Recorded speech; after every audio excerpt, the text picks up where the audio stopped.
وہ گائے ہر روز مار کھاتی تھی، نہ کچھ بول سکتی تھی، نہ کہیں جا سکتی تھی، لیکن اس دن اس نے ایسی دعا کی کہ پورا گاؤں رو پڑا۔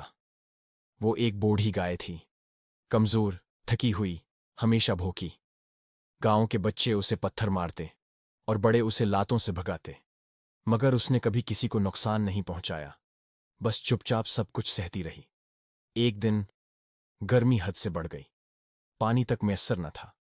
وہ گائے ایک پرانی مسجد کے سائے میں جا بیٹھی، جیسے فریاد کر رہی ہو، یا اللہ، سب مجھے تکلیف دیتے ہیں، لیکن میں صرف تیرا نام لیتی ہوں۔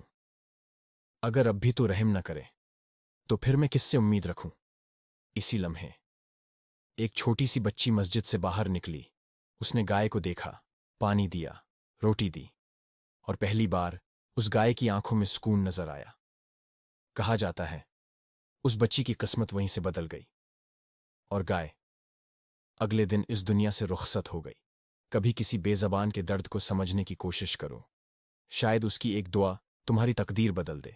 اگر یہ کہانی دل کو چھو گئی ہے تو کمنٹ میں لکھیں، یا اللہ ہمیں رحم دل بنا، اور اسے شیئر کریں تاکہ کسی اور کا دل بھی نرم ہو جائے۔